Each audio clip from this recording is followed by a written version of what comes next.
Hello friends and welcome to the ACTV Australia. This is Aarti and I'm here for a very different reason today.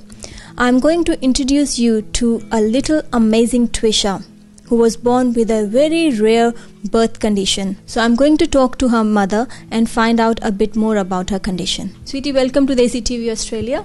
Thank you, Aarti. Thank you for coming in for an interview. Yes, Twisha is diagnosed with very rare birth defect. It's called LGOA, means long gap esophageal atresia. In simple, it means she cannot eat by mouth.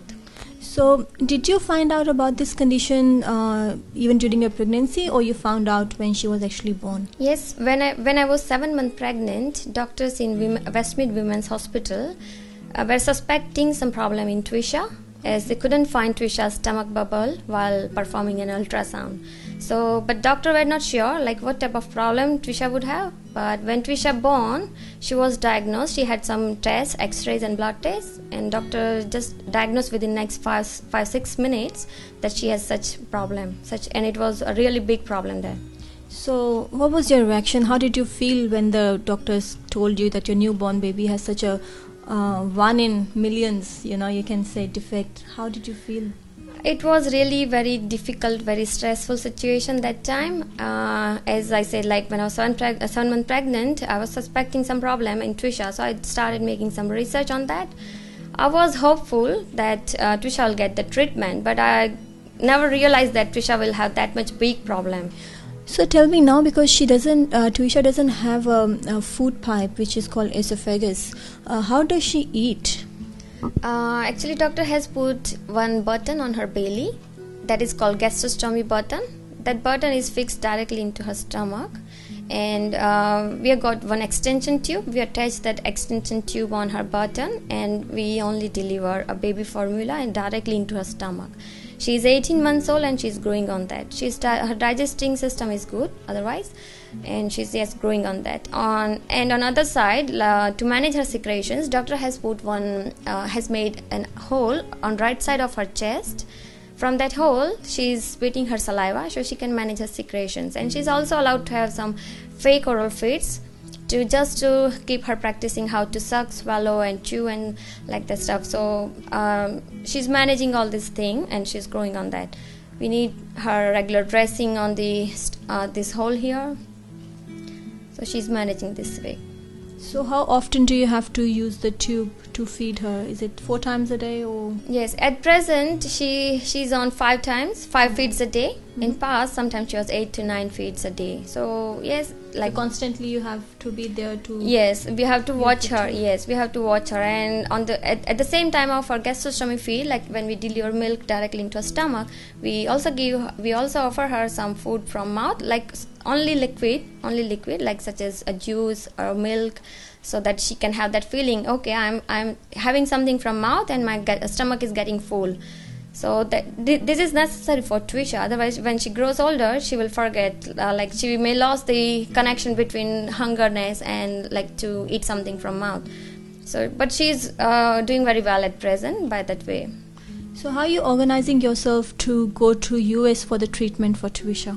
To get Twisha to USA, that is really difficult task. I have appealed to Australian Health Department to pay for Twisha's treatment in Boston, because it is very expensive treatment and I really need support from people and from government as well.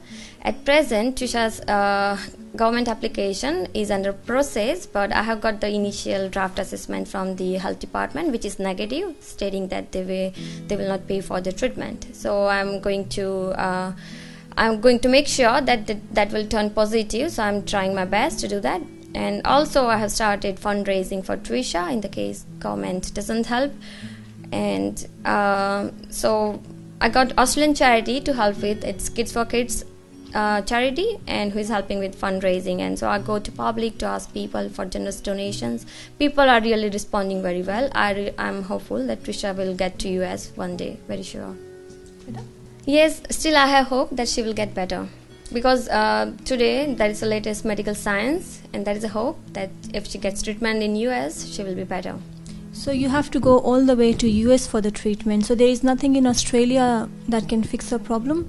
In Australia, Twisha has undergone already 20 operations, which were major and minor altogether. Doctor tried that US treatment here, but it has failed. Doctor had never ever performed that procedure before doing it on Twisha, so it has failed. After, like, doctor tried here a couple of things on Twisha, but they couldn't get Twisha fixed. Because like this type of birth defect happens very, very rare, so there is limited experience in Australia, very limited experience. And Australian doctor can do some other treatments which are called replacement procedures, such as gastric pull-up or colonic interposition or gastric tube, but they are the replacement procedure which will damage Twisha's other organs, other body organs, and can lead to other medical complications, and that can be life-threatening.